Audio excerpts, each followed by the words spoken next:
Tô lendo um livro do Viktor Frankl, que foi um psiquiatra e ele foi preso na época do nazismo nos campos de concentração.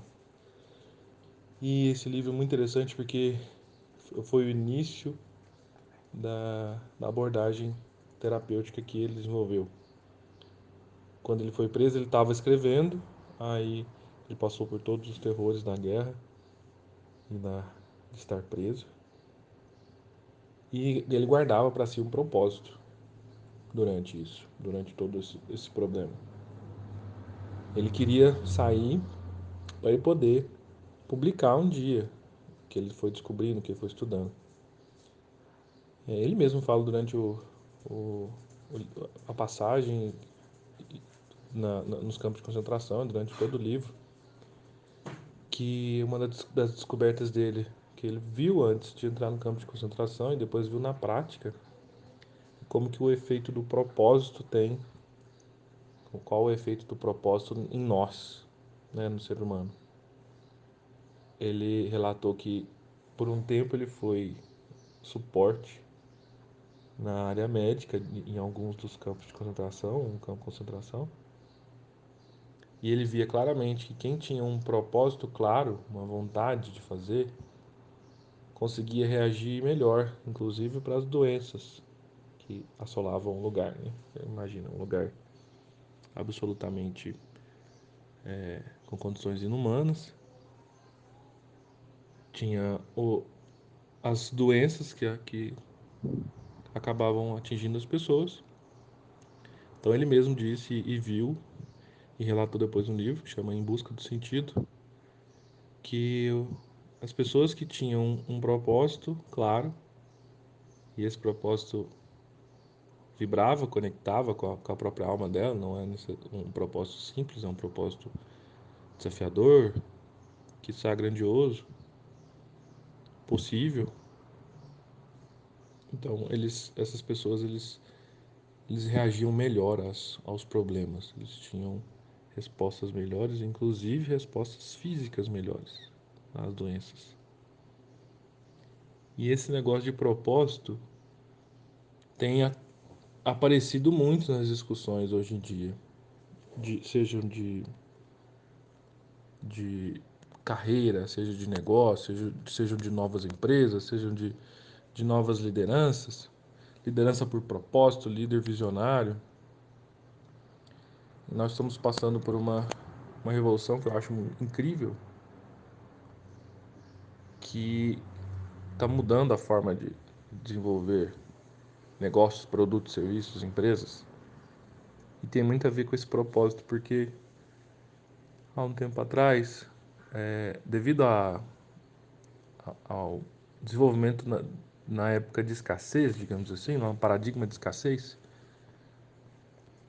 a gente, quando fazia um negócio, quando tinha uma ideia de negócio, normalmente era algo que precisava ser feito porque não tinha ninguém que fazia algo daquele jeito, né? Lembro muito meu avô, que na cabeça dele, o supermercado dava dinheiro, na visão dele. Por causa disso, nessa visão de que às vezes está faltando, você vai lá e oferece aquilo, você vai ganhar dinheiro porque não tem outra pessoa que oferece aquilo. Isso é herança da nossa, de um paradigma de escassez, principalmente pós-Segunda Guerra, e acompanhando talvez desenvolvimentos científicos e popularização das, das fórmulas, dos projetos, dos conhecimentos, para que as pessoas façam melhor ou descubram e estudem outras formas de fazer melhor o que estão propondo-se a fazer. Então a gente estava na escassez e foi desenvolvendo. Porém, hoje a gente está chegando a um ponto de abundância. Estamos chegando a uma era em que o cliente já não é mais fiel, como era antigamente, porque existem muitas alternativas, né?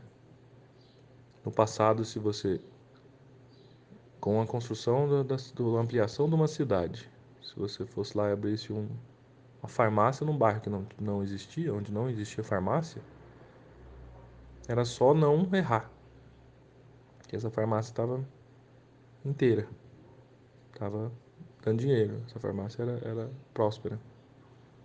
E hoje em dia tem 1 milhão de farmácias, às vezes até no mesmo quarteirão, na mesma rua. Então, nós estamos caminhando para uma época de abundância, e com isso existem muitas transformações e muitos paradigmas que têm que ser revistos. Um deles, que tem muito a ver com propósito, é que de- nessa época da escassez, os produtos eram feitos e você tinha que convencer as pessoas que o seu produto era bom ou convencê-las a comprá-lo, né? Por algum motivo na minha cabeça eu lembro muito dos desenhos da época, né, da década de 50, 60, 70, em que havia, por exemplo, aquela figura do vendedor de porta em porta, né? Alguns filmes ou alguns desenhos falam de vendedor de enciclopédia, aí eu já vi, não sei, não lembro onde, vendedor de aspirador de pó, que era isso, a empresa tinha um produto, julgava que aquele produto era bom e agora ele tinha que correr atrás do cliente. E isso estamos caminhando para uma época de abundância, porque com todas as mudanças que a gente está fazendo, com todas as conexões que a gente está fazendo, com a internet, com acesso a vários lugares, se eu quiser eu compro alguma coisa da China numa facilidade muito grande. Então só a ideia de produzir algo já não está fazendo tanto sentido, é facilmente sobreposto ou substituído por alguma outra coisa. Por exemplo, não sei se você tem práticas de comprar na China, eu às vezes tenho, e na China você quer o produto e não quer nem saber de onde vem, quem está vendendo, está olhando para o produto e fim. Hoje em dia, na era da abundância, o que é valoroso, o que está se tornando cada vez mais valoroso, são a característica do vínculo da pessoa com aquela ideia. Como por exemplo, você vai comprar uma roupa ou às vezes qualquer outro produto de comida, né, de comer. Você vai bater o olho naquela ideia e vai ver lá assim, 100% sustentável ou feito com madeira reflorestada. Então está caminhando para isso. Agora eu posso olhar para aquele produto e eu vou ter um vínculo maior com ele do que simplesmente o uso dele.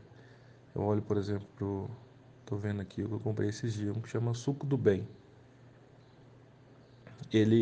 A ideia dele é ser feito sem conservantes. Então ele tem um propósito, ele não é um produto em si.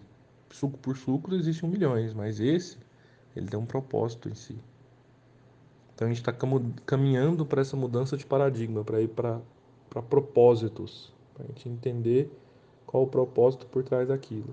E isso implica diretamente nas construções dos produtos e serviços, porque a gente não faz mais um produto e tenta convencer as pessoas. Ou, pelo menos, não que não faz mais, mas existe outra prática, outro paradigma, outra forma de pensar, em que a gente faz o produto, o serviço e não convence, ou não tenta criar um cliente para aquele produto. É o contrário, eu já olho para o cliente, já vejo os motivos dele, já vejo o que ele gostaria e eu faço alguma coisa para ele.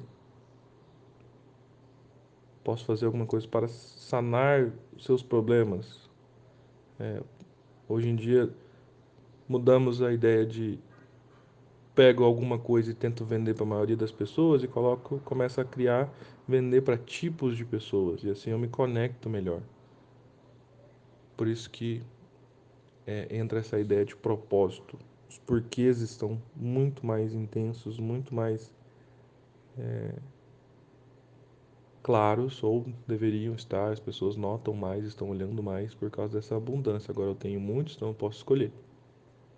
Isso influencia diretamente na forma que eu gerencio o negócio, na forma que eu transformo. Precisa estar aberto às mudanças Porque se eu ficar só no produto, tentar convencer as pessoas, já já aquele produto é substituído, algo o passa na frente, oferece mais ou melhor, e aí a minha ideia ela morre de uma forma que pode ser tanto positivo quanto negativo. Mas isso fica para outro áudio.